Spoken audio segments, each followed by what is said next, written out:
आप समझ गए? कृष्ण भावना भावित व्यक्ति का जो मन है प्रशांत है, मतलब समुद्र के समान है। उसमें भौतिक इच्छा रूपी नदियां प्रवेश करती हैं, उसको कोई फर्क नहीं पड़ता। आपको पता है हमारे दुख का कारण क्या है? हमारी भौतिक इच्छाएं। जब वो पूरी नहीं होती तो दुख होता है ना? तो और भौतिकवादी व्यक्ति का मन कैसा होता है? सरोवर की तरह होता है। जब नदियां सरोवर में प्रवेश करती हैं तो सरोवर डिस्टर्ब हो जाता है, सरोवर अशांत हो जाता है, क्योंकि उसकी कैपेसिटी कम होती है। पर समुद्र के अंदर जब नदियां प्रवेश करती हैं तो क्या होता है? समुद्र को कोई फर्क नहीं पड़ता। ठीक है ना? समझ में आया? तो ये भगवान ने बताया दूसरे अध्याय के 69 श्लोक में। ठीक है। इसका उदाहरण आता है, बहुत क्लासिक उदाहरण है।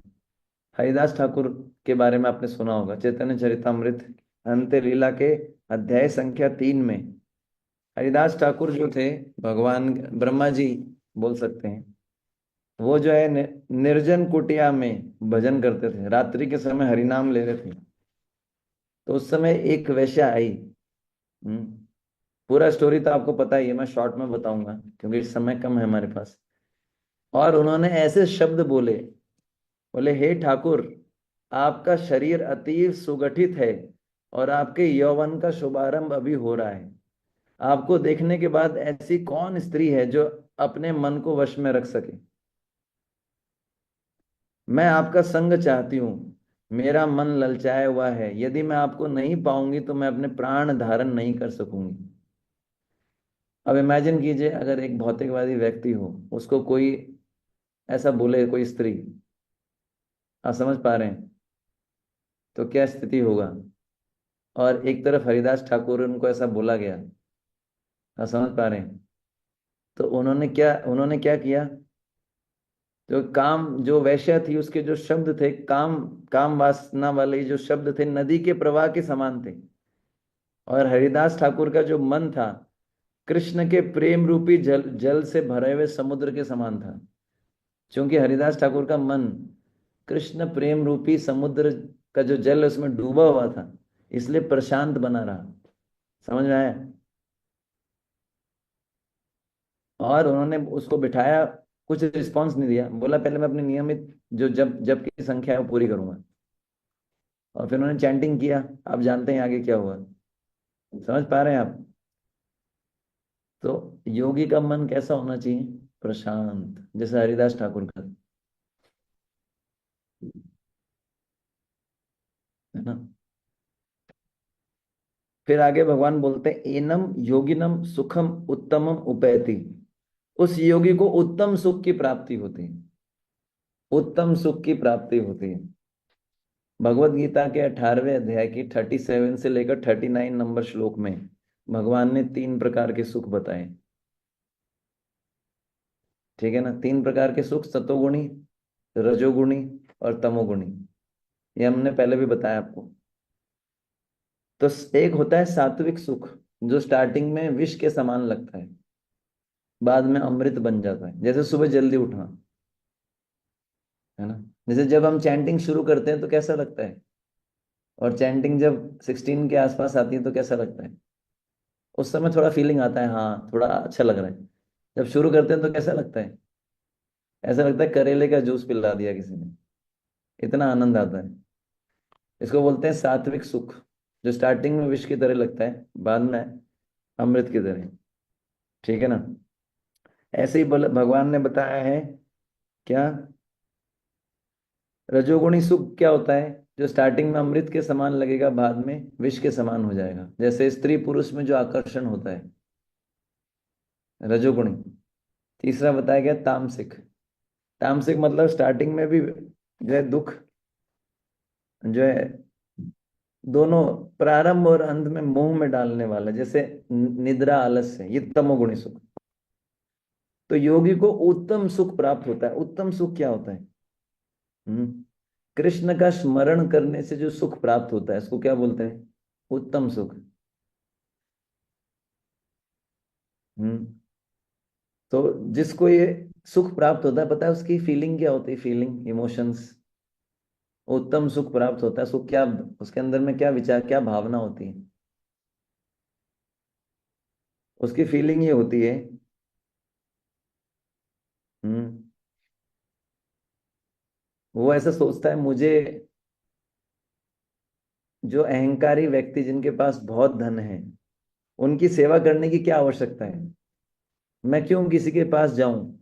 मेरे मालिक कौन है? माधव, जो कि लक्ष्मीपति है। मैं क्यों किसी के आगे हाथ फैलाऊं? है ना, उसको ऐसा विचार आता है। और क्या विचार आता है? बोले, मेरे को स्त्रियों के पीछे क्यों भागना? मैं स्त्रियों के पीछे भागता हूँ सुख पाने के लिए, पर मेरे हृदय में जो है भगवान श्री कृष्ण उपस्थित हैं। मुझे किसी देवता के पास क्यों जाना है? हम्म। क्योंकि सारे देवताओं को तो भगवान ही देते हैं, और वो भगवान क्या है? मेरे परम मित्र हैं। ठीक है ना। धनी व्यक्ति तो अपने धन के अनुसार, कैपेसिटी के अनुसार धन दे सकता है, लेकिन कृष्ण मुझे कितना कुछ नहीं दे सकते। तो ये विचार आते हैं उसको। और सोचिए कितना शांत फील करता होगा, कितना सेटिस्फाइड। मुझे किसी की जरूरत क्यों है, मेरे पास तो कृष्ण है बस। मैं क्यों किसी के पास जाऊं? ठीक है ना। ऐसा फीलिंग समझ पा रहे हैं? मैं कितना समझा पा रहा हूँ? उत्तम सुख की प्राप्ति होती। हरे कृष्णा प्रभु जी, बिल्कुल समझ पा रहे हैं एकदम। हाँ। चलिए, आपको समझ में तो आया है, मुझे आज तक समझ में नहीं आया वैसे। ठीक है। फिर आगे बताया गया है, समझ में आया ना उत्तम सुख क्या होता है? उत्तम सुख जब मिलता है तो कैसी फीलिंग्स आती हैं, वो मैंने आपको बताया। ये उत्तम सुख क्लियर है ना? अब आगे चलते हैं। शांत रजसम, उसका रजोगुण शांत हो जाता है। ठीक है ना।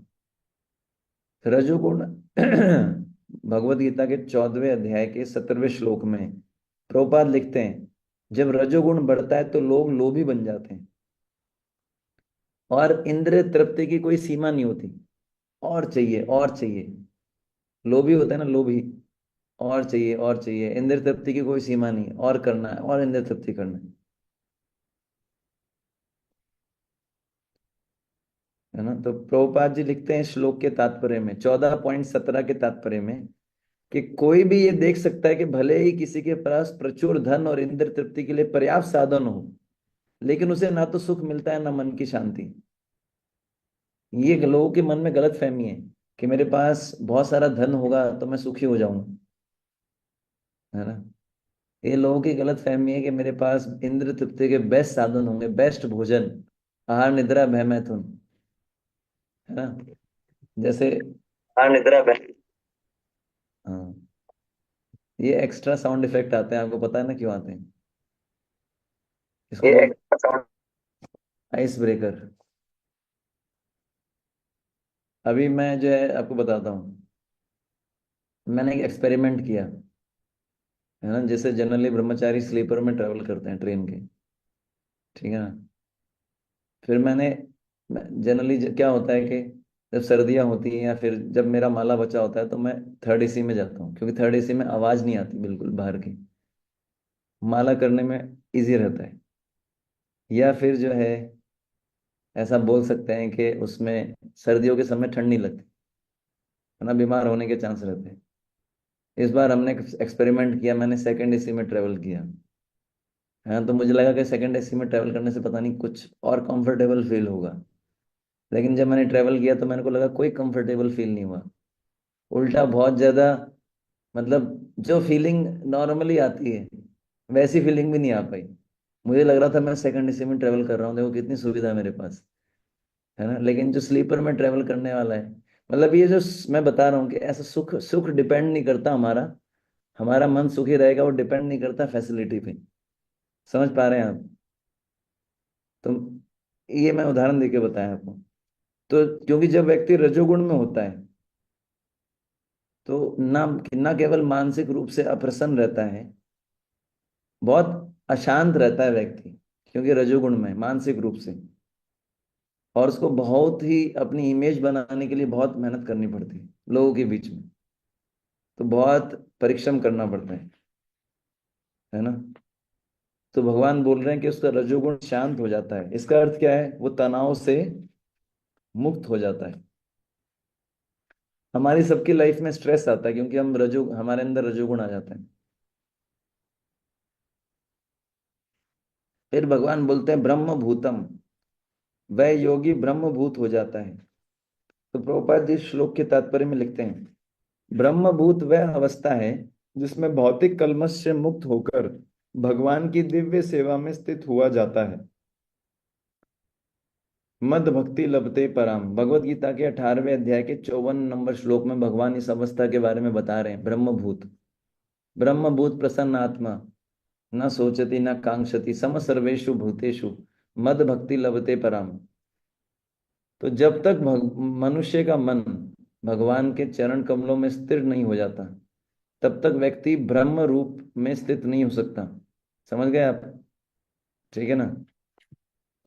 जब तक हमारा मन भगवान के चरण कमलों में स्टेबल नहीं होगा, तब तक ब्रह्मभूत स्थिति में नहीं आया जा सकता। हम्म। प्रभु जी, ब्रह्मभूत अवस्था को थोड़ा सा और एक्सप्लेन करिए ना प्रभु जी। हाँ, तो ब्रह्मभूत अवस्था के बारे में बताते हैं कि ब्रह्मभूत अवस्था आत्म साक्षात्कार की दिशा में प्रथम अवस्था है। जब व्यक्ति आत्म साक्षात्कार के रास्ते पे चलना चाहता है, अपने आप को जानना चाहता है कि मैं कौन हूँ, उसमें पहला जो स्टेज आता है उसको बोलते हैं ब्रह्मभूत। तो ये भौतिक पद को पार कर लेता है। मतलब वो ये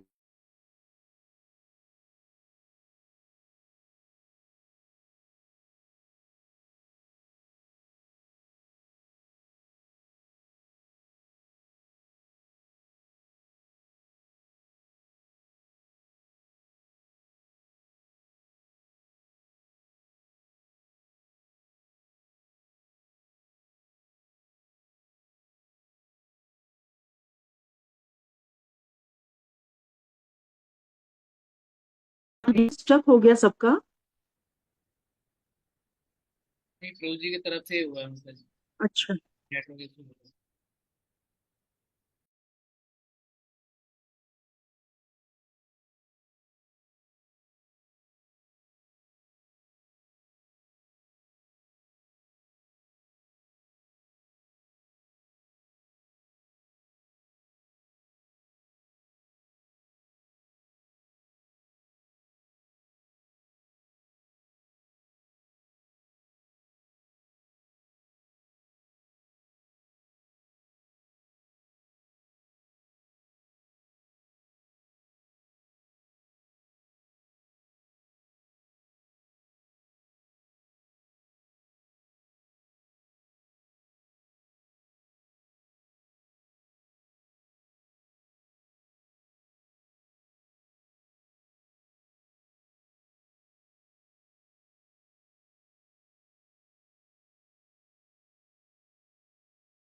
हरे राम हरे राम, राम राम।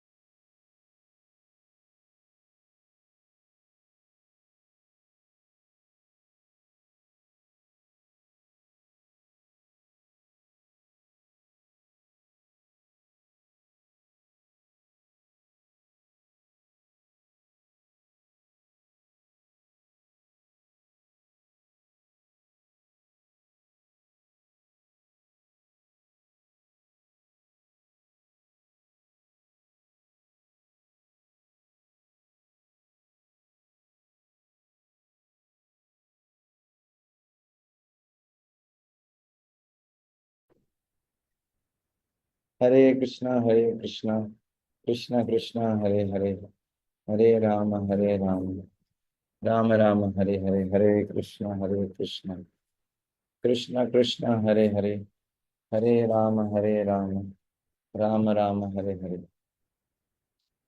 हरे कृष्ण कृष्ण कृष्ण हरे हरे, हरे राम राम। अभी मेरा वॉइस आ रहा है आपसे? जी प्रभु जी।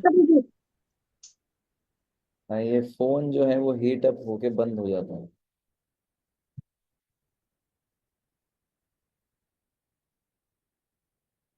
तो मैं बता रहा था आप सभी को कि ब्रह्मभूत अवस्था में क्या होता है कि व्यक्ति भौतिक पद को पार कर लेता है। मतलब उसको ये रियलाइजेशन हो जाता है कि मैं आत्मा हूँ, शरीर नहीं हूँ। मेरा वॉइस आ रहा है आपको क्लियर, या रुक रुक के आ रहा है? प्रभु जी अभी तो क्लियर आ रहा है।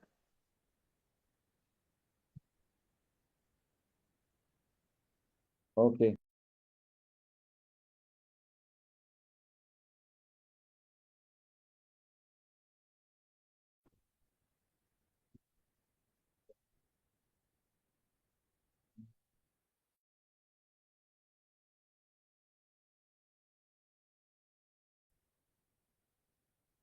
हरे कृष्णा।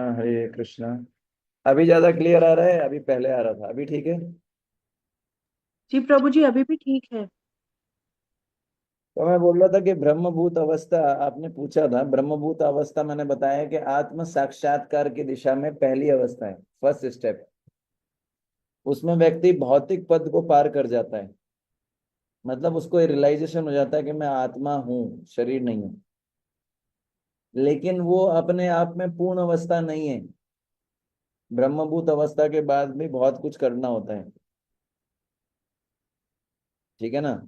तो ब्रह्म भूत अवस्था के बाद चाहे तो वो परमात्मा का साक्षात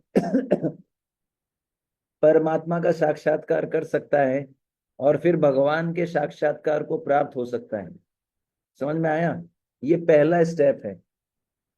ब्रह्मभूत अवस्था मतलब ये फर्स्ट स्टेप है सेल्फ रियलाइजेशन में, आत्म साक्षात्कार में। इसमें व्यक्ति जो है भौतिक पद को पार कर जाता है। मतलब उसको रियलाइजेशन हो जाता है कि मैं शरीर नहीं, मैं आत्मा हूं। समझ में आया आपको?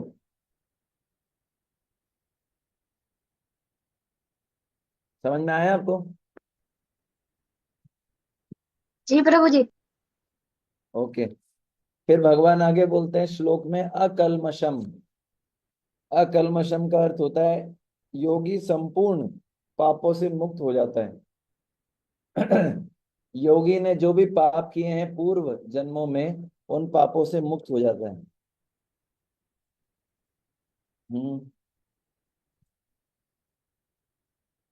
और जब योगी पापों से मुक्त हो जाता है तो अधिक दृढ़ता के साथ कृष्ण का भजन करता है। हमारे भजन में डिटर्मिनेशन क्यों नहीं आ पाता? भोजन में डिटर्मिनेशन रहता है, पर भजन में डिटर्मिनेशन नहीं रहता। क्यों? क्योंकि हमने बहुत सारे पाप किए हैं। तो जब पापों से योगी मुक्त हो जाता है तो क्या होता है? उसका डिटर्मिनेशन बढ़ जाता है और भक्ति में आगे बढ़ता है। उदाहरण के लिए जो नारद मुनि थे, उन्होंने भक्ति वेदांत जो आए थे उनका जूठा खाया, और जूठा खा के क्या हो गया, उनसे सुन के उनकी सेवा करके उनको क्या हो गया, शुद्ध भक्तों की जीवनचर्या के प्रति रुचि विकसित हो गई। तो ये कैसे हुआ? क्योंकि उनके पूर्व कृत पापों से मुक्त हो गए थे। कौन? नारद मुनि। तब जब योगी अपने पूर्व कृत पापों से मुक्त हो जाता है तो क्या होता है? उसके भजन में डिटर्मिनेशन बढ़ जाता है। ठीक है। अब अगला श्लोक पे चलते हैं, 28। युञ्जनेवं सदात्मानं युञ्जनेनं सदात्मानं योगी विगत कल्मष योगी विगतकल्मषः सुखेन ब्रह्म संस्पर्शम सुखेन ब्रह्म स्पर्शम अत्यंतम सुखम अश्नुते। मध्यम सुखम वर्तते। हाँ, अनुवाद। इस प्रकार योगाभ्यास में निरंतर लगा रहकर आत्म संयमी योगी समस्त भौतिक कल्मश से मुक्त हो जाता है और भगवान की दिव्य प्रेमा भक्ति में परम सुख प्राप्त करता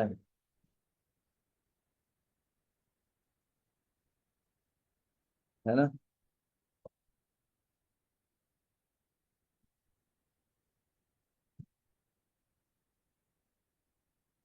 तो पिछले श्लोक में भगवान ने क्या बोला था कि जिस समय योगी का रजोगुण शांत हो जाता है, उपेति शांत रजसम, जब व्यक्ति का रजोगुण, योगी का रजोगुण जब शांत हो जाता है तो वो क्या करता है, ब्रह्मभूत अकल्मषम, ब्रह्मभूत अवस्था को प्राप्त करता है। तो अर्जुन के मन में प्रश्न उठा कि वो ब्रह्म भूत अवस्था को आपने बताया कि प्राप्त करता है, तो क्या वो ब्रह्म भूत अवस्था में ही रहता है या उसके आगे भी बढ़ता है? मतलब क्या योगी अपनी एडवांसमेंट से सेटिस्फाई हो जाता है या और एडवांस करना चाहता है? तो भगवान बोलते हैं अगर योगी ब्रह्म भूत अवस्था में आकर भी योगाभ्यास जारी रखता है तो उससे ऊपर की अवस्था, जिसको दिव्य प्रेमा भक्ति बोलते हैं, प्रेम भक्ति की अवस्था को वो योगी प्राप्त कर सकता है, जो कि ब्रह्मभूत अवस्था से आगे है।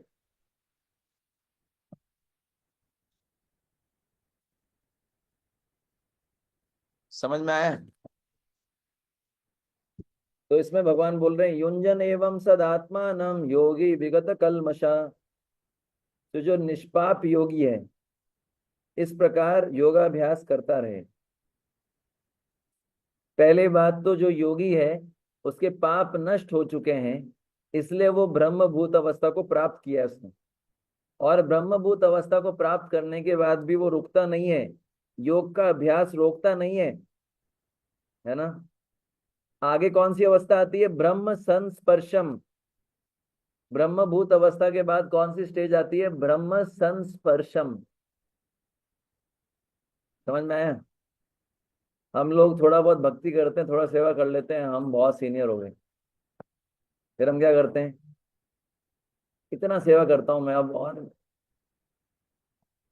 तो यहाँ पर योगी रोकता नहीं है अपने अपने योगाभ्यास को, क्योंकि उसको आगे बढ़ना है। हमारे मन में भी हमेशा ही होना चाहिए मेरे को भक्ति में आगे बढ़ना है ना। तो इसलिए बताया गया ब्रह्म संस्पर्शम।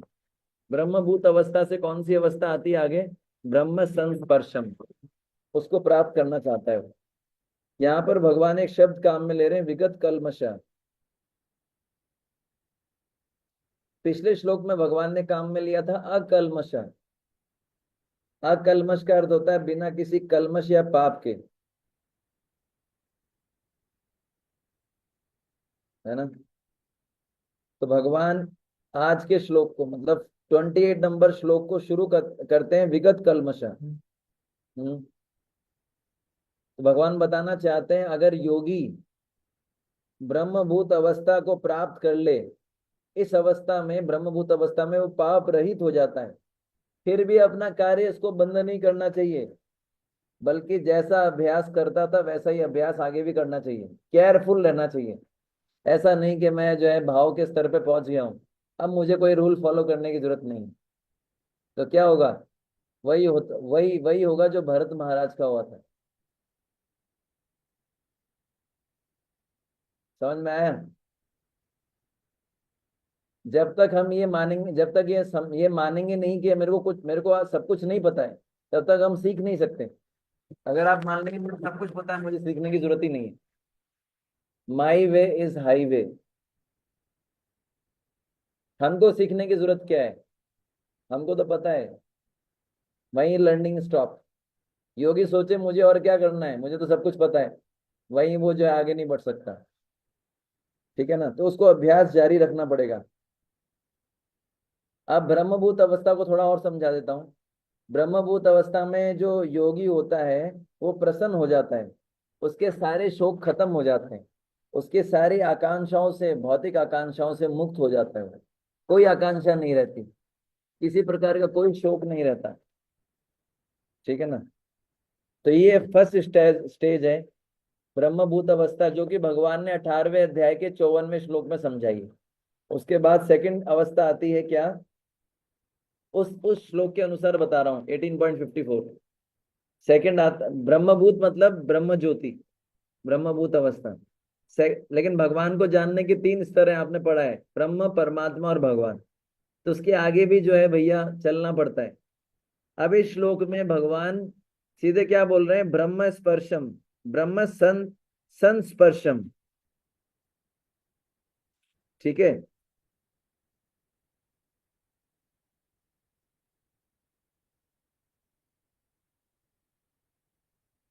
तो ब्रह्म संस्पर्शम का अर्थ क्या है?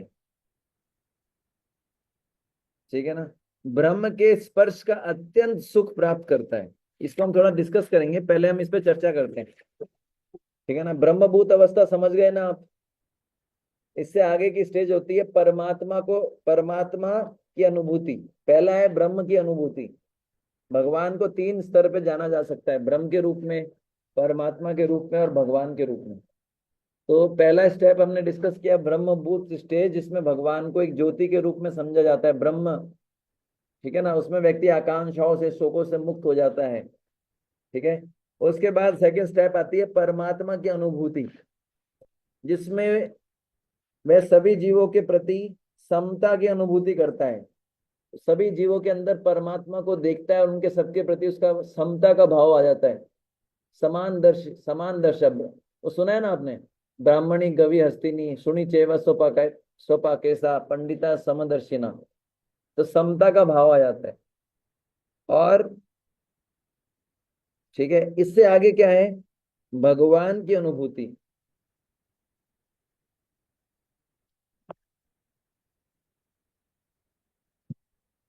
ठीक है।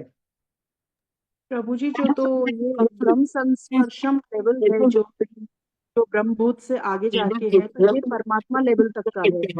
नहीं नहीं, ये परमात्मा लेवल का नहीं है, पर भगवान को जानने के 3 स्तर हैं, ब्रह्म, यस, आत्मा और भगवान। ये मैं यस। पहले बता चुका हूँ, ये आपको बताया क्या होगा। तो ब्रह्मभूत अवस्था समझ गए ना, स्टार्टिंग की स्टेज है, जिसमें भगवान को एक ज्योति के समान माना जाता है, पर यह भी बहुत ऊंची अवस्था है। इसके बाद सेकंड अवस्था आती है परमात्मा वाली। लेकिन भगवान ये जो श्लोक है 6.28, इसमें परमात्मा वाली अवस्था की बात कर ही नहीं रहे। इसमें पहली जो है ब्रह्मभूत, और फिर डायरेक्ट ब्रह्म संस्पर्शम, मतलब भगवान भगवान को स्पर्श करता है, कैसे, सेवा के माध्यम से। तो डायरेक्ट भगवान वाली स्टेज पे चला गया वो, बीच वाली स्टेज में ज्यादा डिस्कस नहीं किया यहाँ पर, ओके प्रभु जी। इस श्लोक के अनुसार। Okay Prabhu ji, thank you. ठीक है। प्रभुपाद जी इसको समझाने के लिए रेलगाड़ी का उदाहरण देते थे, है ना। रेलगाड़ी में गए आप कभी, है ना। तो प्रभुपाद जी बोलते थे एक गांव में, अभी तो हम रेलगाड़ी आसानी से देखते हैं, इसलिए जो है बड़ा नॉर्मल है, रेलगाड़ी क्या होता है, तो कोई नई चीज नहीं है। एक गांव में जब पहली बार रेलगाड़ी आने वाली थी, सोचिए ऐसा गांव भी होगा जहां पर फर्स्ट टाइम रेल पटरी बिछी होगी, रेलगाड़ी आई होगी, तो लोगों को कैसा लगा होगा। ठीक है ना।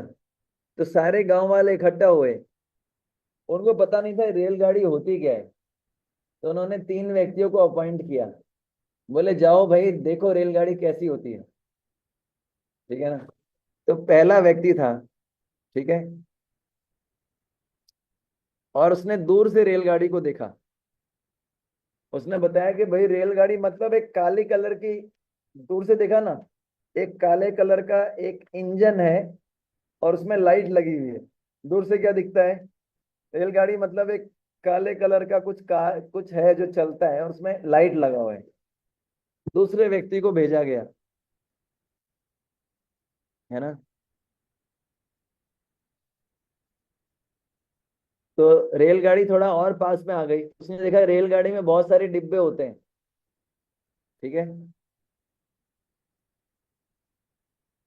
और इसमें इंजन तो होता ही है, डिब्बे तो होते ही है, साथ साथ में प्रकाश, मतलब इंजन और लाइट तो है ही, इसमें डिब्बे भी हैं। ठीक है। तीसरा व्यक्ति जो बहुत धैर्य के साथ खड़ा था, तब रेलगाड़ी जब आ गई पूरा, उसने उसने क्या देखा, डिब्बे के अंदर देखा। डिब्बे के अंदर क्या है, सीटें बनी हुई हैं और पैसेंजर्स भी बैठे हुए हैं। अब वो तीनों व्यक्ति गलत थे क्या? तीनों व्यक्ति सही थे। पहले ने भी सही बताया, सेकंड ने भी, थर्ड ने, लेकिन सबसे ज्यादा करेक्ट किसने बताया? सबसे ज्यादा सूचना थर्ड वाले ने दी। आप समझ गए? ठीक है। तो जो व्यक्ति दूर से परम सत्य का दर्शन करता है उसको बोलते हैं ब्रह्मभूत अवस्था।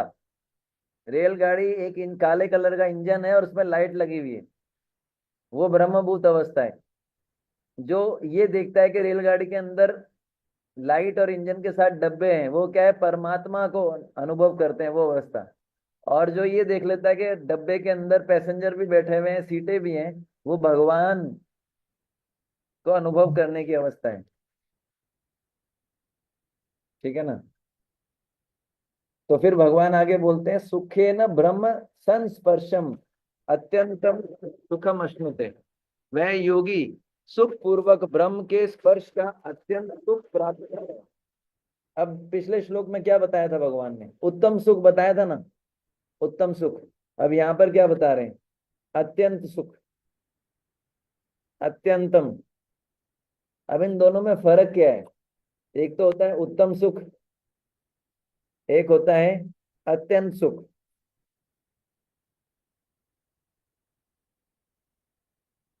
ठीक है। तो ब्रह्मभूत अवस्था पे जो सुख मिलता है उसको क्या बोलते हैं? उत्तम सुख। ठीक है। योगी जब भगवान का स्मरण करता है तो जो सुख प्राप्त होता है, उसकी फीलिंग्स मैंने बताई थी आपको पिछले श्लोक में, उसको उत्तम सुख बोलते हैं। ठीक है। लेकिन जब ब्रह्म के संस्पर्श की अवस्था आती है, वो क्या है? भगवान की सेवा की अवस्था। संस्पर्श शब्द बनाए सम और स्पर्श से। सम का अर्थ है सम्यक रूपेण, अच्छी प्रकार से, और स्पर्श का अर्थ है ना, स्पर्श। यानी योगी को अच्छी प्रकार से ब्रह्म का स्पर्श प्राप्त हुआ है। ब्रह्म का स्पर्श प्राप्त होना मतलब भगवान के आलिंगन का सुख प्राप्त हुआ है।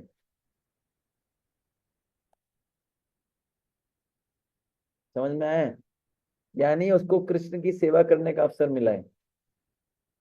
तो यहाँ पर भगवान ने परमात्मा वाली स्टेज को छोड़ दिया है, वो बताया नहीं श्लोक में।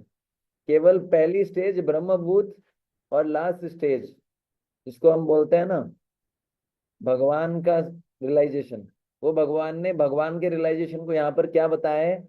ब्रह्म स्पर्श संस्पर्शम, जिसमें भगवान की सेवा की जाती है।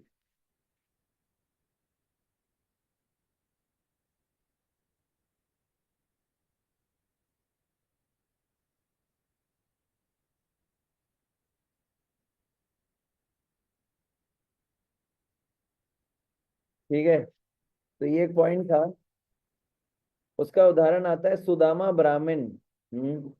सुदामा ब्राह्मण को भगवान के स्पर्श प्राप्त हुआ। भगवान कृष्ण ने सुदामा ब्राह्मण को गले से लगाया, तो उसको जो इसको बोलते हैं ब्रह्म स्पर्शम, संस्पर्शम, है ना? तो सुदामा ब्राह्मण के मन में क्या आया कि कृष्ण कितने दयालु हैं, उन्होंने मेरे जैसे निर्धन व्यक्ति का आलिंगन किया। मैं कौन हूं? मैं तो पापी हूं, मैं तो निर्धन ब्राह्मण हूँ। कृष्ण कौन है? 6 ऐश्वर्यों से पूर्ण। फिर भी उन्होंने क्या किया? मुझे गले से लगाया, है ना? तो उनको एक विशेष आनंद प्राप्त हुआ कृष्ण के आलिंगन से। इसको बोलते हैं ब्रह्म संस्पर्शम। तो प्रभु जी मतलब उत्तम सुख जो मिलता है वो ब्रह्मभूत अवस्था में है, और अत्यंत सुख जो है वो ब्रह्म संस्पर्शम अवस्था में है। कृष्ण की सेवा कर, मतलब ब्रह्म संस्पर्शम मतलब कृष्ण का आलिंगन प्राप्त हुआ। Yes. मतलब कृष्ण एक व्यक्ति है ना, व्यक्ति है तो उनकी सेवा। तो ये भगवान वाला स्तर है, भगवान वाला। और प्रभु जी यहाँ पे जैसे आपने ब्रह्म संस्पर्शम का बहुत अच्छा एग्जाम्पल दिया है सुदामा, तो ब्रह्मभूत का भी कोई एग्जाम्पल है सर प्रभु जी? ब्रह्मभूत के कई एग्जाम्पल हो सकते हैं, कई योगी होते हैं। जैसे आप जो भी योगी, जैसे आप देखते हैं अब स्पेसिफिक मुझे अभी याद नहीं आ रहा, लेकिन जो शमिक ऋषि थे, योगी, जो योगी लोग होते हैं जिस प्रकार से ध्यान करते हैं, जैसे शमिक ऋषि थे, वो जो है ध्यान की अवस्था में थे। जब परीक्षित महाराज आए उनके पास, उन्होंने पानी मांगा, उनको पता ही नहीं चला। और अभी उदाहरण मुझे याद नहीं आ रहा है, थोड़ा सोचना पड़ेगा, बहुत सारे उदाहरण हो सकते हैं। जो भी योगी लोग जी, ध्यान, ब्रह्म संस्पर्शन प्रेम की अवस्था कह सकते हैं। हाँ, ब्रह्म संस्पर्शम वही है। प्रेम की अवस्था भी बोल सकते हैं, या सेवा, जब भगवान की सेवा करता है प्रेम के साथ। भगवान की सेवा तभी होती है वास्तविक रूप से जब प्रेम के साथ की जाती है।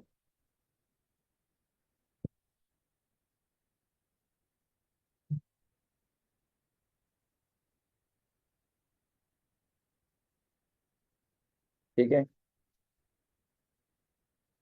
तो ये एक है। अब हम चलते हैं 29 नंबर श्लोक पे। सर्व सर्वभूतस्थम आत्मानम सर्वभूतं सर्वभूतस्थमात्मानं सर्वभूतानि चात्मनि सर्वभूतानि चात्मनि सर्वभूतानि तत् योग युक्तात्मा तिष्ठते योगयुक्तात्मा सर्वत्र समदर्शन। सर्वत्र सर्वत्र समदर्शन। समदर्शन। अनुवाद: वास्तविक योगी समस्त जीवों में मुझको तथा मुझ में समस्त जीवों को देखता है। वास्तविक योगी समस्त जीवों में भगवान को, और भगवान में समस्त जीवों को देखता है। निसंदेह स्वरूप सिद्ध व्यक्ति मुझ परमेश्वर को सर्वत्र देखता है। ठीक है, तो पिछले श्लोक में भगवान कृष्ण ने बोला कि योगी को कृष्ण के स्पर्श की अनुभूति में अत्यंत सुख की प्राप्ति होती है। ये पिछले हमने डिस्कस किया अभी। अर्जुन के मन में प्रश्न उठा कि अगर योगी को कृष्ण के स्पर्श की अनुभूति होती है, तो स्पर्श करने से पहले आप स्पर्श करेंगे तो उसका दर्शन भी तो करेंगे किसी वस्तु का। बिना दर्शन के स्पर्श किया है किसी को?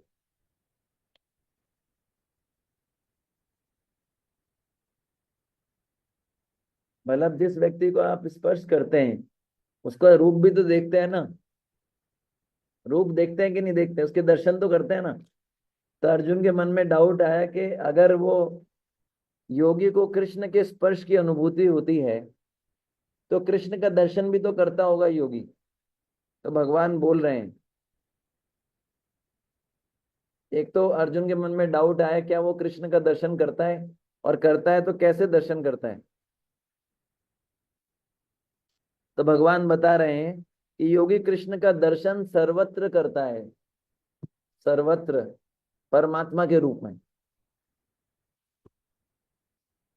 ठीक है,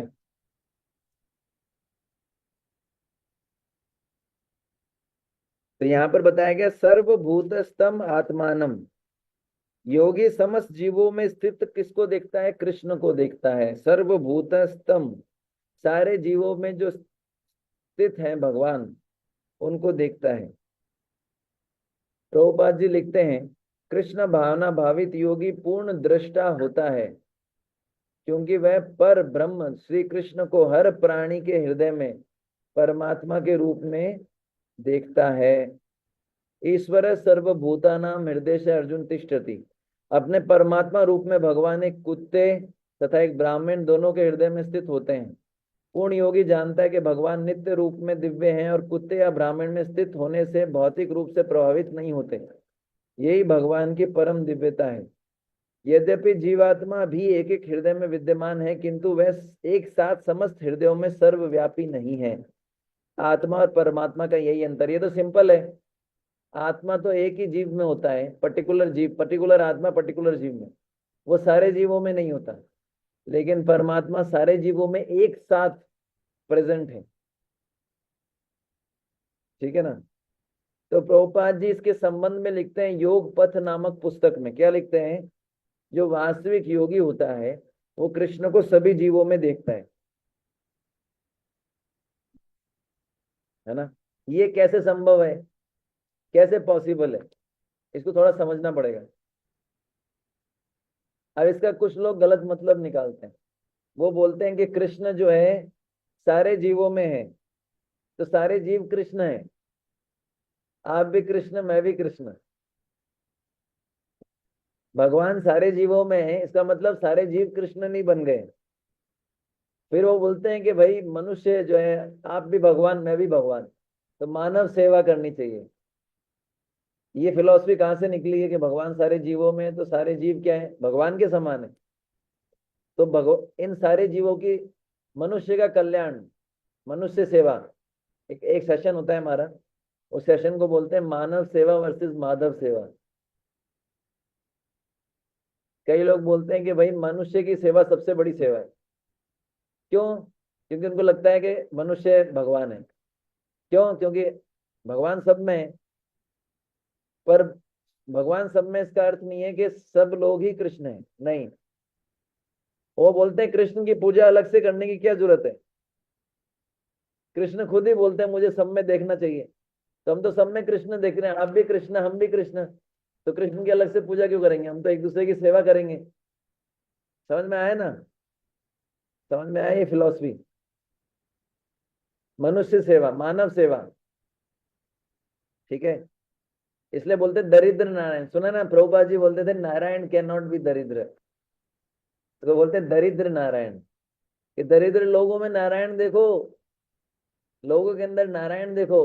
क्या मंदिर में मूर्ति की पूजा करते हो, देखो तुम्हारे सामने नारायण है, दरिद्र नारायण। ऐसे लोग बोलते हैं, ठीक है ना। तो ऐसे लोग जो है वो वास्तविक सत्य को नहीं जानते, क्योंकि वो किसी गुरु के अधीन होकर ये ज्ञान प्राप्त नहीं करते। तो जो वास्तविक योगी होता है वो सारे जीवों में कृष्ण का दर्शन करता है, पर वो सारे जीवों को कृष्ण के बराबर नहीं मानता। वो जानता है कि सारे जो जीव हैं वो क्या है, भगवान के अंश हैं। माम एव अंशो, श्लोक है ना भगवत गीता में। वो सारे जीवों को कृष्ण का भिन्न अंश समझता है, भिन्न अंश, के सारे जीव क्या है, भगवान के अंश है, पर भगवान नहीं है। अंश जो है अंश ही के बराबर नहीं हो सकता कभी। अंगुली जो है वो शरीर के बराबर नहीं हो सकती। तो वो इस सत्य को जानते हैं। इसलिए जो है भक्त लोग भी ये सारे जीवों में भगवान को देखते हैं, इसलिए वो प्रचार करते हैं, ताकि ज्यादा से ज्यादा लोगों को भगवान से जोड़ा जाए।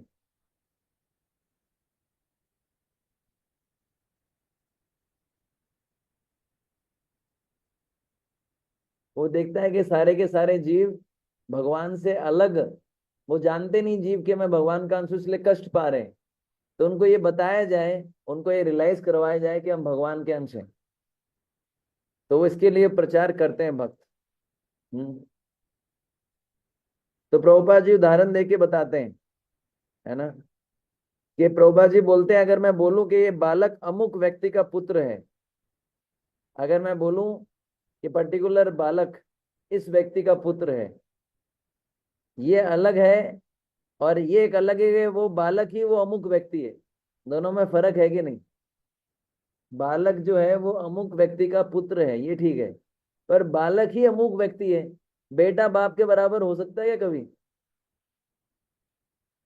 तो ये जो लोग होते हैं जो बोलते हैं कि भगवान जीव ही भगवान है, मनुष्य में भगवान देखो, नारायण दरिद्र नारायण, है ना, मानव सेवा, तो ये नहीं है। जो भगवान, जो योगी होता है वो सारे जीवों में भगवान को देखता है और सारे जीवों को भगवान के अंश के रूप में देखता है, ठीक है ना। तो पहला बात तो है कि योगी सारे जीवों में भगवान को देखता है, ठीक है।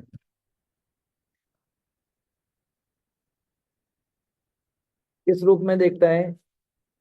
परमात्मा के रूप में, ठीक है। फिर आगे क्या बता रहे हैं, योगी सभी जीवों को कृष्ण में स्थित देखता है, ये उल्टा है। पहला था कि सारे जीवों में कृष्ण है परमात्मा के रूप में, अब कृष्ण में सारे जीव हैं। गीता समझने के लिए ना बहुत दिमाग लगाना पड़ता है। इतना आसान नहीं है। जितना दिमाग एकेडमिक स्टडी में हम लगाते हैं ना, उससे ज्यादा दिमाग लगाना पड़ता है, तब समझ में आता है। ये तो बहुत आसान हो गया, आचार्यों ने इतनी सारी टीकाएं दे दी, प्रभुपाद जी ने बुक लिख दी भगवत गीता, वरना क्या होता है ना।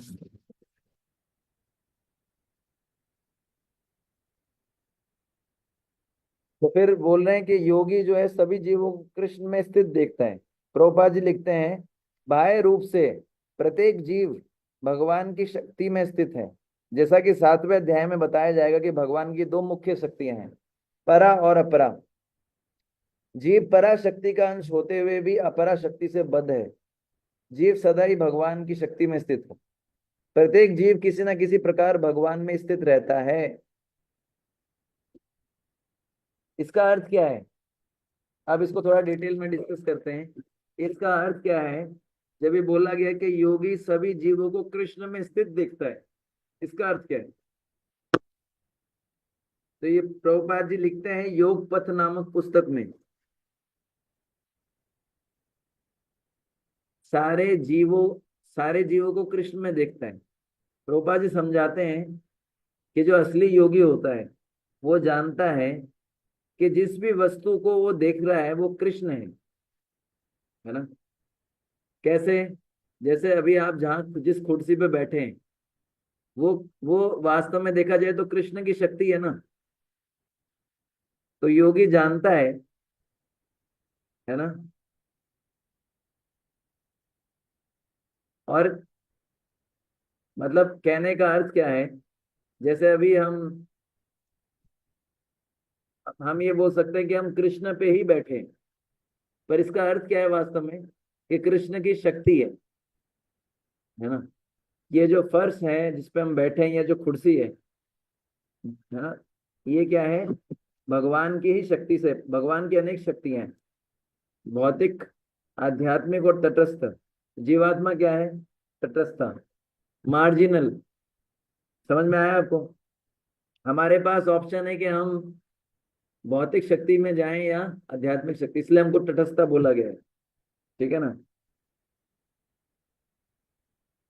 तो प्रभुपाद जी लिखते हैं योग पथ पुस्तक में, यदि हम सोचते हैं कि हम इस फर्श पर बैठे हैं किंतु वास्तव में हम कृष्ण पर बैठे, प्रभुपाद जी बोल रहे हैं हम कृष्ण पे बैठे। कृष्ण में बैठने का अर्थ क्या है, कृष्ण की शक्ति है ना ये फर्श, भगवान की एनर्जी है। एनर्जी और एनर्जेटिक सेम होते भी और नहीं भी होते, अचिंत्य भेदा भेद। चैतन्य महाप्रभु ने बोला, आप पूछेंगे प्रभु जी कभी तो भगवान बोल रहे हैं कि, प्रभुपाद जी बोल रहे हैं कि कृष्ण पे बैठते हैं, और कभी बोल रहे हैं कि कृष्ण जो है कृष्ण की शक्ति है। तो इसलिए चैतन्य महाप्रभु ने बोला है अचिंत्य भेदा भेद। ज्यादा दिमाग मत लगाओ, समझ में नहीं आएगा। समुद्र की बूंद समुद्र है भी और नहीं भी। कैसे, ज्यादा दिमाग मत लगाओ, इसलिए लिख दिया स्टार्टिंग में अचिंत्य भेदा भेद। सोचो मत ज्यादा, वरना क्या होगा, ओवर थिंकिंग, समझ में नहीं आएगा। अचिंत्य रूप से भेद भी है और भेद भी है, समझ में आया। तो कहने का अर्थ क्या है, भगवान बोल रहे हैं कि योगी सभी जीवों को कृष्ण में देखता है, सभी जीवों को कृष्ण में देखता है। इसका अर्थ क्या है कि सभी जीव जो है उनका जो जीवन है वो कृष्ण पे आधारित है। सारे जीवों को कृष्ण में देखना, इसका अर्थ क्या है, सारे जीव, जितने भी जीव है उनका जो जीवन है वो किस पे आधारित है, कृष्ण पर आधारित है। सारे जीवों को कृष्ण में देखना, इसका मतलब सारे जीवों का जो जीवन है वो किस पे आधारित है, कृष्ण पे आधारित है। कैसे, कैसे आधारित है कृष्ण पे। भगवान बोलते हैं 7वें अध्याय के 8वें नंबर श्लोक में कि जल जल का स्वाद मैं हूं, सूर्य चंद्रमा का प्रकाश मैं हूं। आगे आगे आएगा, बिना जल के कोई जीवित रह सकता है। तो जीवों का जीवन जो है वो कृष्ण पे आधारित हुआ कि नहीं हुआ। बिना सूर्य चंद्र के कोई किसी का काम चल सकता है। सूर्य से ताप निकलता है और चंद्र से जो है औषधियों के अंदर गुण आते हैं, रस आता है सब्जियों के अंदर, ये आगे बताएंगे। बिना सूर्य चंद्र के जीव जी सकता है। तो जीव जो है उसका जीवन किस पे आधारित है, कृष्ण पे। इसलिए योगी ऐसा बोल रहे हैं कि योगी सभी जीवों को कृष्ण में देखता है। समझ में आया? इससे ज्यादा क्लियर समझाना बहुत मुश्किल है। ठीक है, फिर भगवान आगे बताते हैं, इक्षते योग युक्त आत्मा, योग युक्त व्यक्ति इसी प्रकार देखता है। इसका अर्थ क्या है? इक्षते योग युक्त आत्मा का अर्थ क्या है? योग युक्त व्यक्ति इसी प्रकार देखता है।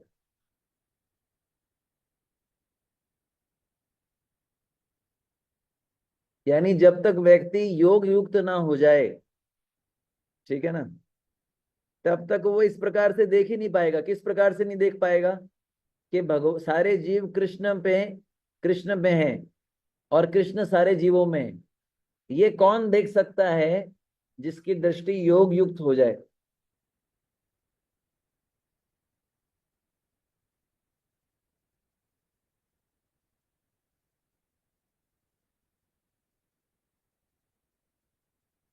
यानी जो योग युक्त हो जाए वही इस प्रकार से देख सकता है। क्या देख सकता है? कि सारे कृष्ण है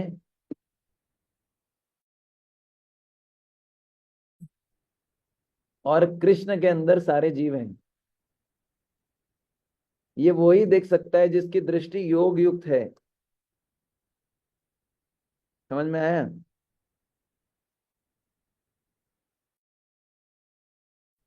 तो योग युक्त होना ऐसा नहीं कि मेरे पास बहुत सारी सिद्धियां हैं, मैं योग युक्त हो गया। योग युक्त होने का अर्थ क्या है? योग युक्त होने का अर्थ क्या है?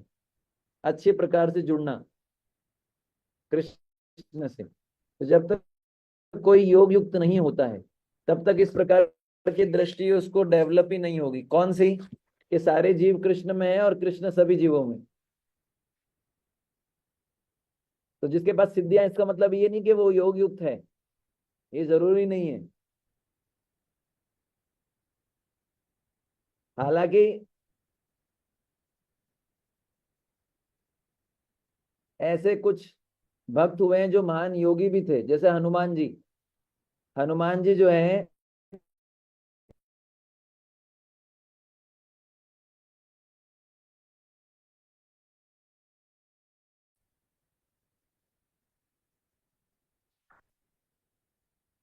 अणिमा सिद्धि थी हनुमान जी के पास। अणिमा सिद्धि में क्या होता है कि अपना रूप छोटे से छोटा किया जा सकता है। तो हनुमान जी ने अपनी सिद्धि का प्रयोग किया भगवान श्री राम जी की सेवा में। इतने छोटे हो गए कि लंका में कोई इनको देख ही नहीं पाया। समझ में आया? तो जो योग युक्त व्यक्ति है, जरूरी नहीं कि योग सिद्ध जिसके पास, ऐसा योगी जिसके पास सिद्धियां हैं, गारंटी नहीं है कि वो योग युक्त होगा। पर जो योग युक्त होगा वो, उसके पास सिद्धियां होंगी तो वो भगवान की सेवा में लगाएगा। ठीक है, फिर भगवान आगे बोलते हैं, सर्वत्र समदर्शना, अर्थात वह योगी सर्वत्र समान दृष्टि वाला होता है। समान दृष्टि वाला योगी। तो यहां पर बताया गया कि योगी को समदर्शी होना, योगी समदर्शी होता है ना। समदर्शी का अर्थ क्या है? वह देखता है कि समस्त जीव अपने अपने कर्म फल के अनुसार विभिन्न स्थितियों में रहकर भगवान के दास होते हैं। मतलब हो सकता है कि अलग अलग जीव अलग अलग शरीर के अंदर हों, लेकिन ये सारे जीव भगवान के सेवक हैं। ये कौन देखता है? योगी देखता है। इसलिए बोला गया सर्वत्र समदर्शना। वो योगी जो है समान दृष्टि वाला होता है। वो योगी जो है ये देखता है कि सारे जीव अपने अपने कर्म फल के अनुसार अलग अलग स्थितियों में रहकर भगवान के दास हैं। कुत्ता भी भगवान का दास है, सांप भी भगवान का दास है, मनुष्य भी भगवान का दास है, देवता भी भगवान का दास है, इत्यादि।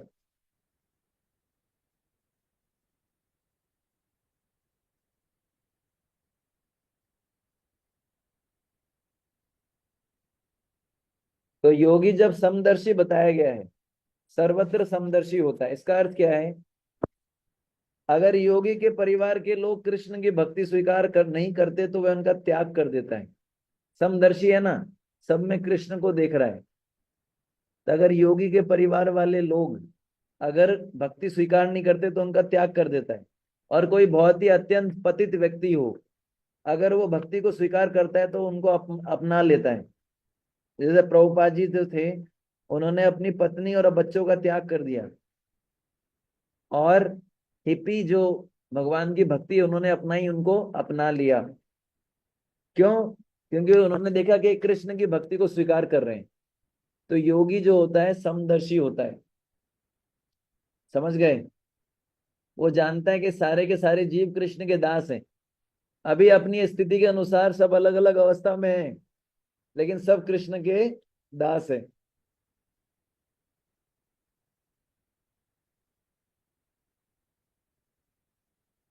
समझ में आ रहा है?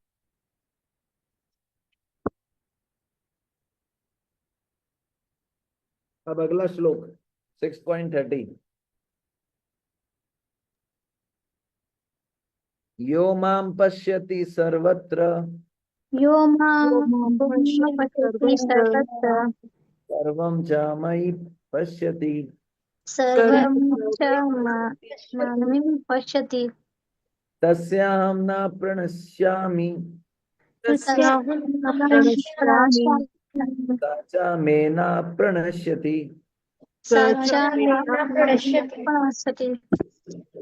अर्थात जो मुझे सर्वत्र देखता है और सब कुछ मुझ में देखता है उसके लिए ना तो मैं कभी अदृश्य होता हूं और ना मेरे लिए वह अदृश्य होता है।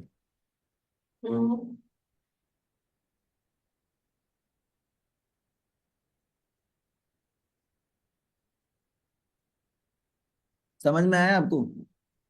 भगवान ने जो पिछले श्लोक में बोला था उसी को आगे कंटिन्यू कर रहे हैं। पिछले श्लोक में क्या बोला था? पिछले श्लोक में भगवान ने बोला था जो मुझे सब में देखता है और सबको मेरे में देखता है, बोला था ना पिछले श्लोक में। तो भगवान उसके आगे बोल रहे हैं उसके लिए मैं कभी अदृश्य नहीं होता और ना वो मेरे लिए अदृश्य होता है।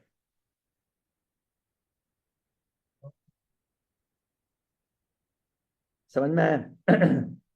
तो पिछले श्लोक में भगवान ने कहा था कि योगी योग युक्त तभी माना जाता है जब वह सभी प्राणियों में कृष्ण को देखे और सभी प्राणियों को कृष्ण में देखे। 1 2 का 4, 4 2 का 1, है ना? समझ में आया ना? सिंपल तरीका है। प्रभु जी, इसमें परमात्मावादी व्यक्ति और भक्ति योगी दोनों की बात हो रही है। मतलब मैं इसको रिलेट करके बताता हूँ आपको। योगी का वर्णन चल रहा है, ध्यान योगी का, लेकिन उसको मैं बीच बीच में रिलेट करके बताता हूँ कि हमको ऐसा करना चाहिए, हमको ऐसा करना चाहिए। भक्तों के लिए बात हो रही है। समझ में आया? तो अर्जुन के मन में डाउट उठा, है ना?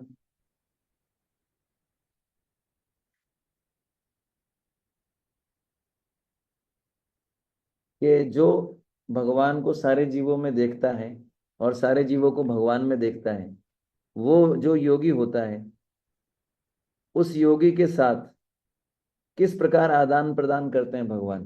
भगवान रेसिप्रोकेशन कैसे करते हैं उस योगी के साथ?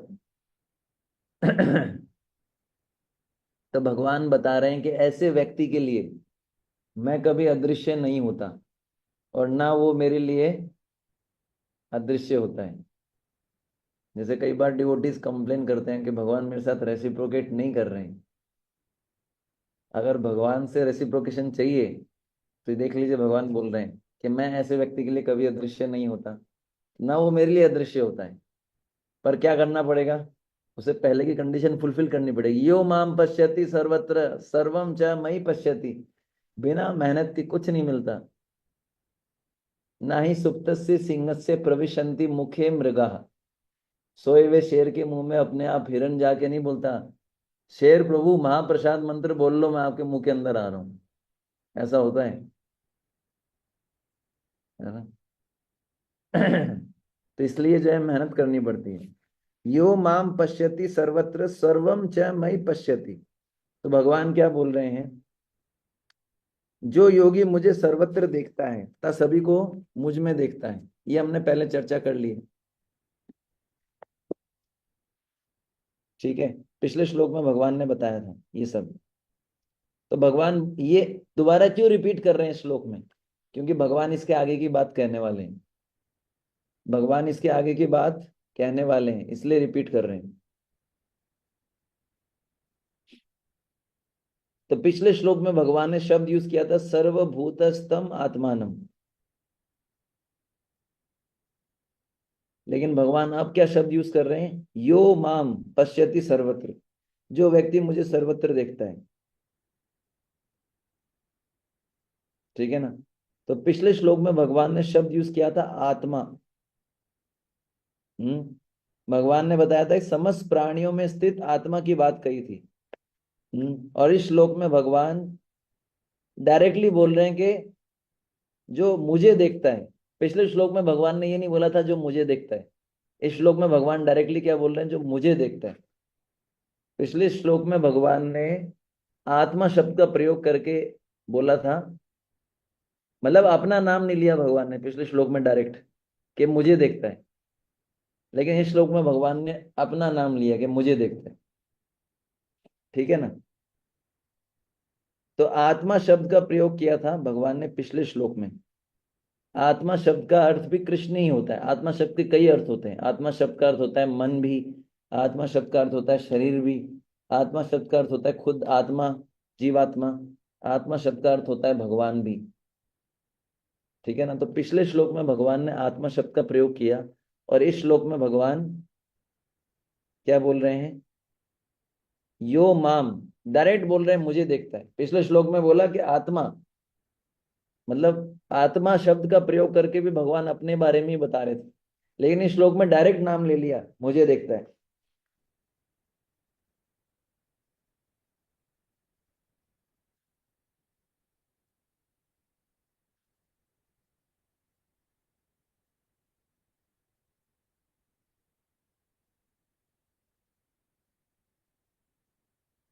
तो ध्यान योगी के बारे में बताया गया। अब भक्ति योगी के लिए कैसे लागू होता है, भक्त भी भगवान को सर्वत्र जो है देखता है। हम्म देखता है मतलब दूसरा एक ये भी बोला जा सकता है कि जो भक्त होते हैं वो भगवान को सर्वत्र ढूंढते हैं। हरे कृष्ण। यस यस यस, सर्वत्र ढूंढते हैं।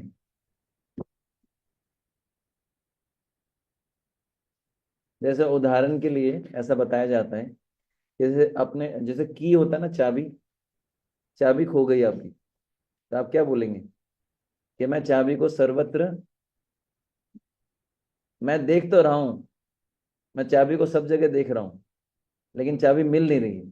तो हम बोलना क्या चाहते हैं, मैं चाबी को सब जगह ढूंढ तो रहा हूं, लेकिन चाबी मिल नहीं रही है। तो कभी कभी ये जो है देखना और ढूंढना एक माना जाता है। तो भक्त जो होते हैं भगवान को सर्वत्र देखते हैं या ढूंढते भी हैं। अब बोलेंगे इसका उदाहरण, इसका उदाहरण है परीक्षित महाराज। तो जो परीक्षित महाराज के बारे में first canto 12th chapter 30 number श्लोक में आता है। परीक्षित महाराज गर्भ की अवस्था में उन्होंने कृष्ण का दर्शन किया जब बहुत छोटे थे, ठीक है ना।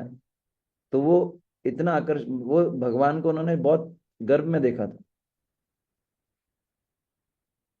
है ना।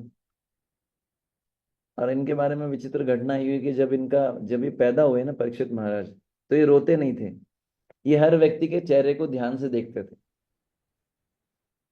इसलिए उनका नाम पड़ा परीक्षित। परीक्षा करते थे, यार ये कृष्ण तो नहीं है, ये कृष्ण तो नहीं है, क्योंकि उन्होंने कृष्ण को देखा था गर्भ में थे जब। इसलिए वो हर व्यक्ति में क्या देखते थे, कृष्ण को ढूंढते थे, ये कृष्ण तो नहीं है।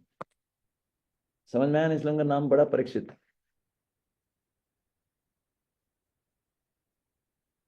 फिर आगे बताया गया है क्या, सर्वम च मयि पश्यति, भक्त कृष्ण को सभी में देखता है। पहले सभी में कृष्ण को देखता है, फिर, ठीक है ना, हमने जो चर्चा किया कि भक्त जो होता है कृष्ण को सभी में देखता है।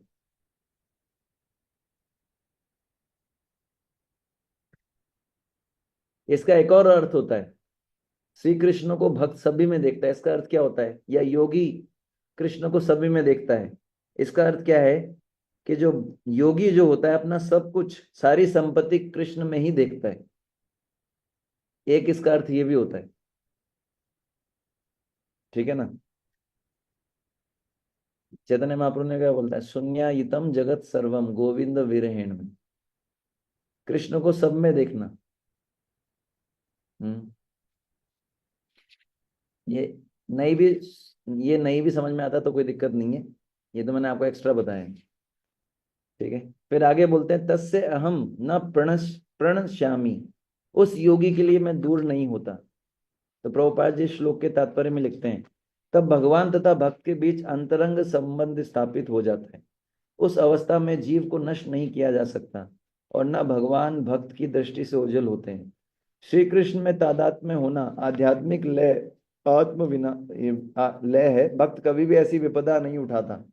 मतलब भक्त जो होता है वो सायुज्य मुक्ति नहीं चाहता, भगवान में मिलना नहीं चाहता, क्योंकि जब भगवान में मिल जाएगा, सायुज्य मुक्ति का अर्थ है भगवान में एक हो जाना, तो भगवान की सेवा कैसे करेगा। माँ बाप ने बेटा पैदा किया, बेटा बोले कि माँ बाप को कि मेरे को वापस गर्भ में जाना है, इसलिए पैदा किया था। अब समझ पा रहे हैं, ये थोड़ा अलग तरह का उदाहरण है, और कुछ चीजों से क्या तुरंत समझ में आता है।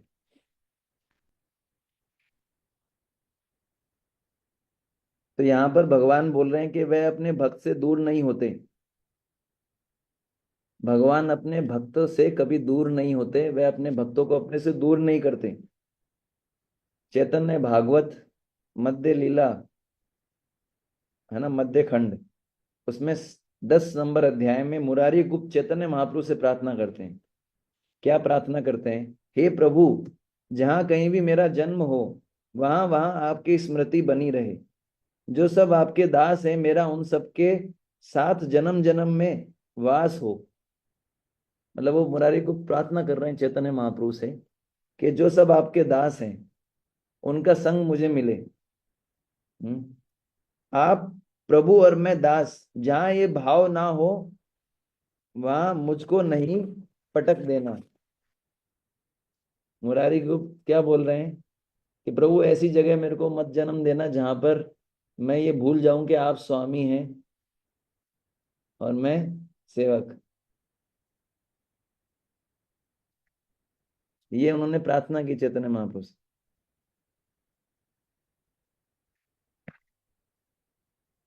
ठीक है, मैंने आपको उदाहरण बता दिया। फिर आगे बोलते हैं, स च में न प्रणश्यति, वह मुझसे दूर नहीं होता है। भगवान बोलते हैं, पहले तो भगवान बोलते हैं कि मैं उससे दूर नहीं होता हूं, मैं उससे अदृश्य नहीं होता, ना वो मुझसे अदृश्य होता है। अब ये बताएंगे, अब भगवान क्या बताएंगे, ना वो मेरी दृष्टि से अदृश्य होता है। तो श्रीमद् भागवतम के 2nd कैंटो के 8th चैप्टर के 6 नंबर वर्स में परीक्षित महाराज सुखदेव गोस्वामी से कहते हैं क्या, कि हे मुने, भगवान का शुद्ध भक्त जिसका हृदय एक बार भक्ति में सेवा के द्वारा स्वच्छ हो चुका है, वह कृष्ण के चरण कमलों का परित्याग कभी नहीं करता, क्योंकि उसे श्री कृष्ण वैसे ही परम तुष्टि देते हैं जैसे कि कष्टकारी यात्रा के बाद पथिक को अपने घर में प्राप्त होती। आपने कष्टकारी यात्रा की होगी कभी, जब फर्स्ट टाइम गोवर्धन परिक्रमा कर की होगी तो वो बहुत कष्टकारी होती है, बहुत टाइम भी लगता है, और जैसे ही आप रिटर्न करते हैं तो कैसा लगता है, अपने कमरे में जाते हैं, हाँ हाँ हाँ मजा आ गया ना। तो भगवान बता रहे हैं कि वे अपने भगवान के जो शुद्ध भक्त होते हैं, जिनका हृदय भगवान की सेवा के द्वारा स्वच्छ हो चुका होता है, वो भगवान के चरण कमलों का कभी भी त्याग नहीं करते। क्यों? क्योंकि भगवान उनको ऐसी तुष्टि देते हैं, इतनी संतुष्टि देते हैं, जैसे कोई कष्टकारी यात्रा होने के बाद वो अपने घर पे जाता है। समझ में आया?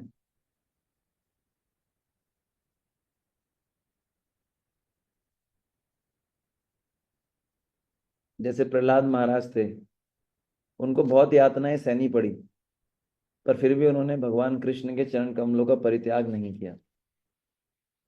ठीक है।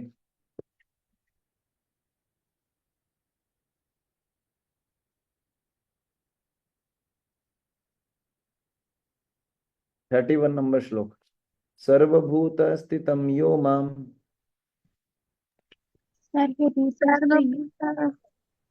सर्वभूत संयो माम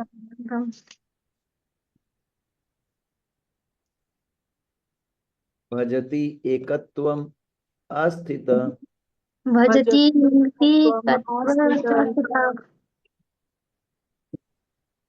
सर्वथा वर्तमानो अपि सर्वथा सर्वथा वर्तमानोऽपि योगी मयि वर्तते। सहयोगी मयि वर्तते। संयोगी वर्तते। हम्म, इसका अर्थ क्या है? जो योगी मुझे तथा परमात्मा को अभिन्न जानते हुए परमात्मा की भक्ति पूर्वक सेवा करता है, वह हर प्रकार से मुझ में सदैव स्थित रहता है। तो पिछले श्लोक में भगवान ने बोला कि भक्त कृष्ण योगी, योगी जो होता है कृष्ण को सर्वत्र देखता है। तो अर्जुन के मन में एक डाउट आया कि यदि योगी मतलब भक्ति योगी के लिए भी है, भक्ति योगी कृष्ण को सर्वत्र देखता है, मतलब कृष्ण को सर्वत्र देख रहा है, कृष्ण के कई रूप देख रहा है। कृष्ण सर्वत्र देखना मतलब सभी जीवों में कृष्ण है, पेड़ पौधों में भी कृष्ण है, सब जगह कृष्ण है। तो फिर कृष्ण को एक व्यक्ति कैसे समझेगा वो? अगर भक्त कृष्ण को सर्वत्र देखेगा, अगर योगी कृष्ण को सर्वत्र देखेगा, तो कृष्ण को एक व्यक्ति कैसे समझ सकता है? क्योंकि एक व्यक्ति इतने रूप कैसे ले सकता है? एक व्यक्ति तो एक ही होता है ना, एक व्यक्ति एक ही जगह रह सकता है। ये अर्जुन का डाउट था। अर्जुन क्या है, हमारी तरह भगवत गीता क्लास सुनते हुए ना उबासियां नहीं भरते थे, बहुत ध्यान से सुनते थे, तो उनको डाउट आते थे। और अर्जुन की वीडियो भी ऑन रहती थी भगवान के सामने, लाइव था ना। तो फिर भगवान इसका उत्तर देंगे श्लोक में कि वो कृष्ण को सर्वत्र देखता है लेकिन कृष्ण को एक ही व्यक्ति मानता है। ये तो कॉन्ट्रडिक्शन हो गया है, कृष्ण एक है पर उनकी क्लास छोटी थी। एक भक्त ने लिखा है पर उनकी क्लास छोटी होती थी, है ना, पर उनकी कैपेसिटी बहुत बड़ी होती थी। यहाँ कैपेसिटी जो है, कॉन्ट्रडिक्शन है कलयुग में। तो भगवान बता रहे हैं कि वो मेरे को सर्वत्र देखता है लेकिन मुझे एक ही व्यक्ति मानता है। ये कॉन्ट्रडिक्शन है कि मैं हूं एक ही लेकिन मुझे सर्वत्र देखता है। इसको कैसे समझे अभी हम डिस्कस करेंगे। सर्वभूत स्थितम यो माम भजति एकत्वम आस्थिता। जो व्यक्ति समस्त प्राणियों में स्थित मुझको एकत्व में भजता है।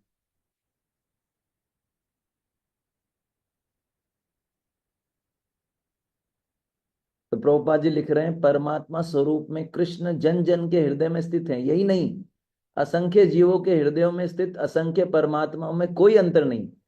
यानी आपके मन में जो परमात्मा है, आपके हृदय में, मेरे हृदय में परमात्मा, वो एक ही है, उनमें डिफरेंस नहीं। क्या आपके परमात्मा थोड़े अलग तरह के हैं, हमारे परमात्मा थोड़े अलग तरह के हैं? ऐसा नहीं है, सारे परमात्मा एक ही है। प्रभुपाद जी लिखते हैं योग पथ नामक पुस्तक में कि जो योगी परमात्मा का ध्यान करता रहता है वह अपने भीतर कृष्ण के जो स्व अंश है, मतलब कृष्ण का जो अंश है विष्णु, भगवान विष्णु को देखता है, जिनकी चार भुजाएं हैं, शंख चक्र गदा पद्म। योगी जो लोग होते हैं वो कृष्ण को किस रूप में देखते हैं? भगवान विष्णु के रूप में। भक्त जो है वो कृष्ण को कैसे देखते हैं? कृष्ण के रूप। ये फर्क है। तो यहां पर एकत्व शब्द का प्रयोग किया गया है। जो भक्त कृष्ण को सर्वत्र देखता है वह जानता है कृष्ण ही प्रत्येक जीव के साथ है। तो भगवान तो एक ही है लेकिन भगवान अपना विस्तार ऐसे करते हैं कि वह हर व्यक्ति के साथ परमात्मा के रूप में अलग अलग के समान रहते हैं।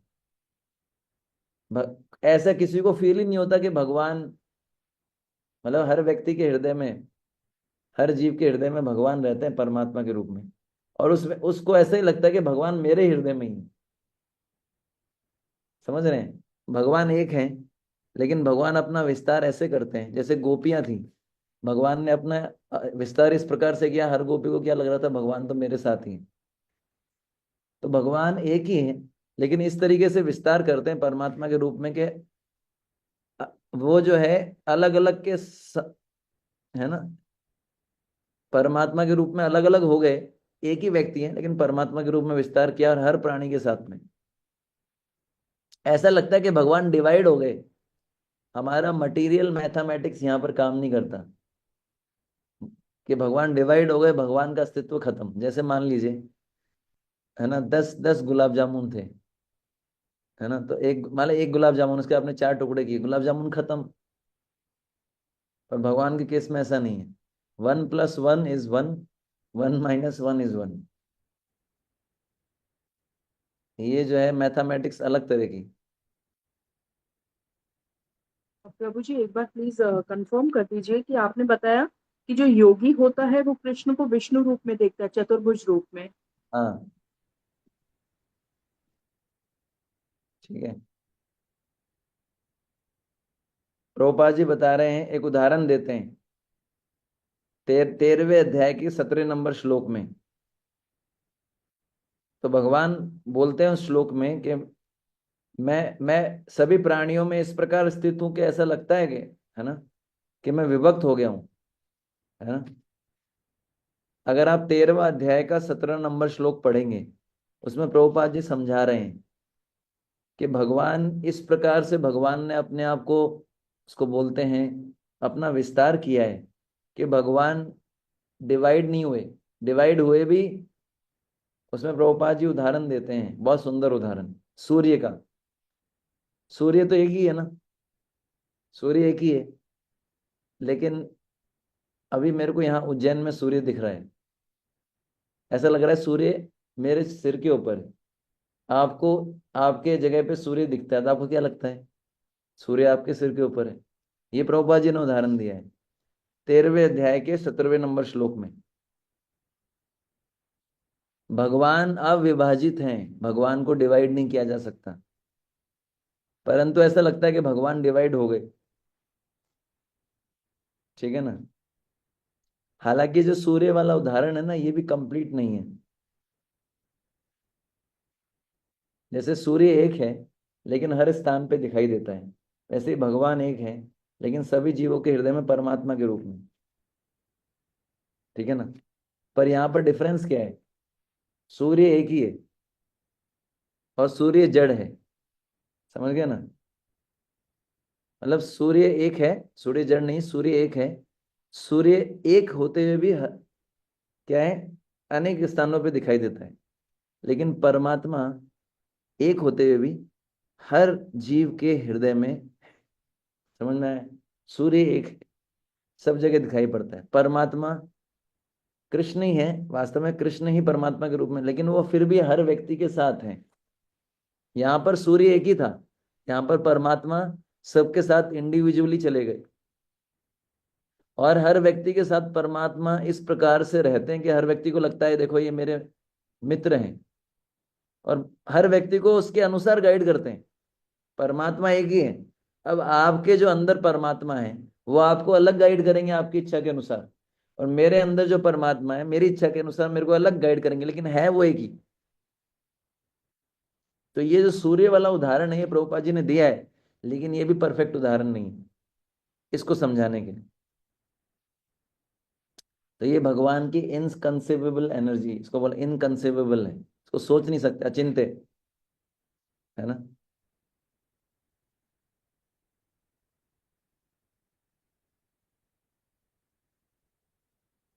समझ गए।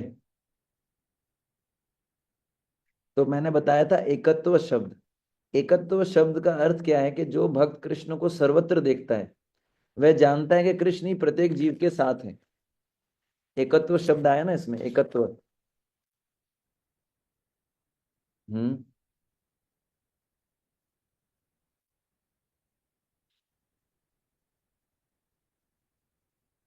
भजती एकत्वम आस्थित। एकत्व शब्द का अर्थ होता है कि जो भक्त कृष्ण को सर्वत्र देखता है वह जानता है कि कृष्ण ही प्रत्येक जीव के साथ हैं। ये मैंने आपको समझा दिया, जैसे सूर्य वाला उदाहरण दिया। फिर मैंने बताया परमात्मा के रूप में जीव, हर जीव के साथ में भगवान है। ठीक है। और एकत्व शब्द का एक और अर्थ होता है कि भगवान बोल रहे हैं योगी जिस विष्णु रूप का अपने हृदय में ध्यान करते हैं। मैंने बताया था योगी अपने हृदय में क्या है, विष्णु रूप का ध्यान करते हैं। हम्म। तो योगी जो है उसको ये समझना चाहिए कि जिन विष्णु को मैं अपने हृदय में ध्यान करता हूँ वो विष्णु और कृष्ण एक ही हैं। एकत्व। एकत्व के दो अर्थ मैंने बताए। एकत्व का एक अर्थ क्या है कि जितने भी परमात्मा हर व्यक्ति के हृदय में हैं वो सब एक ही हैं और वो कृष्ण है। एकत्व का एक और अर्थ है कि भगवान विष्णु जिनका दर्शन योगी अपने हृदय में करता है वो और कृष्ण एक। ठीक है ना। जिस प्रकार एक दीपक से अनेक दीपक जलाए जा सकते हैं उसी प्रकार भगवान कृष्ण से, जो कि आदि पुरुष हैं, असंख्य विष्णुओं का विस्तार होता है।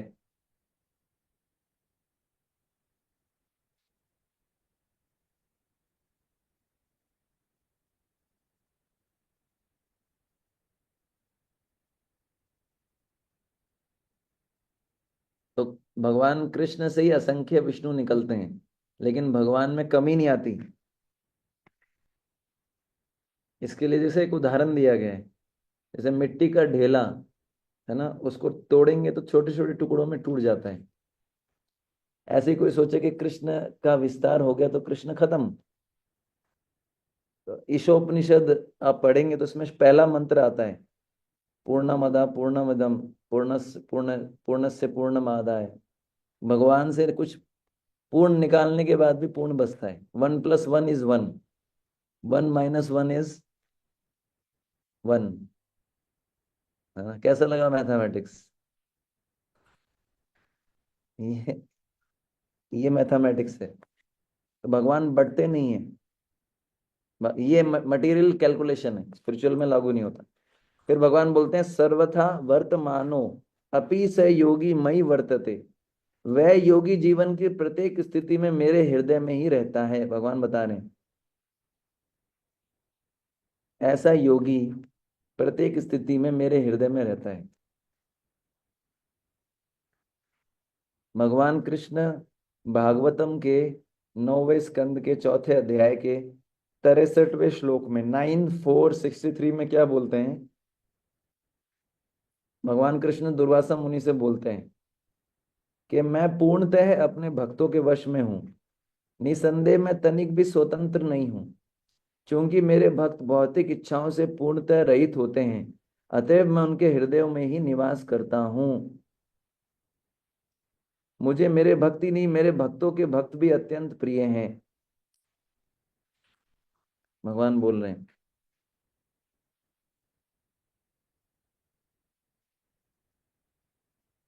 क्योंकि भक्तों के हृदय में कृष्ण के अतिरिक्त कोई इच्छा नहीं होती। हम्म। केवल कृष्ण का चिंतन करते हैं, उनकी सेवा करते रहते हैं। हम्म। इसलिए भगवान क्या बोल रहे हैं कि योगी जीवन की प्रत्येक स्थिति में मेरे हृदय में रहता है। क्योंकि भगवान के भक्त भगवान का हमेशा चिंतन करते हैं, भगवान के अलावा कुछ सोचते ही नहीं है, भगवान के लिए समर्पित होते हैं।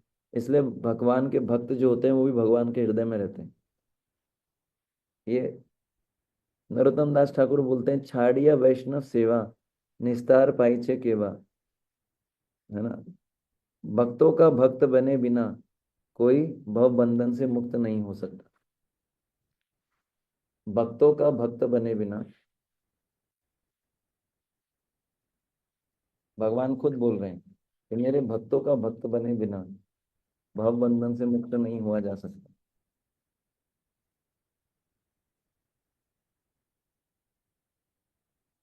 तो इसलिए भगवान बता रहे हैं, नरोत्तम दास ठाकुर बोलते हैं कि हमको भगवान के दास डायरेक्ट बनने का प्रयास नहीं करना चाहिए, भगवान के दासों के दास, दासों के दास बनने का प्रयास करना चाहिए। यस्य प्रसादात भगवत प्रसादो यस्य प्रसादान न गति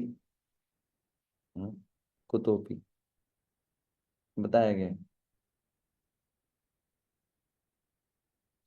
अब भगवान ऐसे देखा जाए तो अपने आप में आत्मा राम है, प्रसन्न रहने वाले हैं, अपने आप में संतुष्ट रहते हैं। लेकिन भगवान अपने दिव्य आनंद को बढ़ाने के लिए और अपने ऐश्वर्य का भोग करने के लिए उनको भक्तों की आवश्यकता पड़ती है। जब भगवान अपने दिव्य आनंद का भोग करना चाहते हैं तो उनको भक्तों के संयोग की आवश्यकता पड़ती है, क्योंकि भोग करने के लिए अकेला व्यक्ति भोग नहीं कर सकता, दो व्यक्ति होना चाहिए। जैसे भगवान वृंदावन में है, भगवान अपने आप में पूर्ण है, लेकिन अपने दिव्य आनंद को बढ़ाने के लिए, आनंद को बढ़ाने के लिए, दिव्य आनंद को बढ़ाने के लिए उनको गोपियां भी चाहिए, गोप भी चाहिए, उनके भक्त भी चाहिए। भगवान को भी अपने भक्तों की संगति में आनंद आता है। चैतन्य महाप्रभु जब हरिदास ठाकुर शरीर छोड़ रहे थे, चैतन्य महाप्रभु बोल रहे थे तुम चले जाओगे तो मैं कैसे रह पाऊंगा, बताइए। और यहाँ हम भक्तों के साथ रह ही नहीं पाते। कितना 180 डिग्री है, नहीं? जिन भक्तों से हमारा मतलब बनता नहीं ना, तो हम ऑफ कोर्स वहां पर एक और सिद्धांत आता है, इसको बोलते हैं सजाती है। चैतन्य महाप्रभु बोल रहे तुम चले जाओगे तो मैं कैसे रहूंगा तुम्हारे बिना, है ना? इसलिए वो आपने भजन में सुना ना, जे अनिलो प्रेम धन, है ना? मैं पत्थर से फोड़ के अपना माथा फोड़ लूंगा, सिर पत्थर पे सिर मार के अपना माथा फोड़ लूंगा। और हमको लगता है बस पत्थर मिल जाए हम दूसरे का माथा फोड़ देंगे। है बस सब कुछ वही, पत्थर भी वही है, माथा भी है, लेकिन यहाँ पर चेंज है, कॉन्शियसनेस चेंज है। वहां पर वो बोल रहा है मैं अपना माथा फोड़ लूंगा, भक्तों का संग नहीं मिल रहा। और यहाँ पर हमको क्या लगता है मैं दूसरे का माथा फोड़ूंगा। ये हमारी स्थिति और ये जो है भक्तों की स्थिति बताई गई है। तो भगवान बताना चाहते हैं कि भक्त प्रत्येक स्थिति में मेरे हृदय में रहते हैं। इसको समझाने के लिए मैंने सब समझाया, ठीक है? तो आज हमारा जो है समय खत्म होता है। बहुत बहुत धन्यवाद। वांछा कल्पतरुभ्यश्च कृपा सिंधुभ्यश्च पतितानां पावनेभ्यो वैष्णवेभ्यो नमः।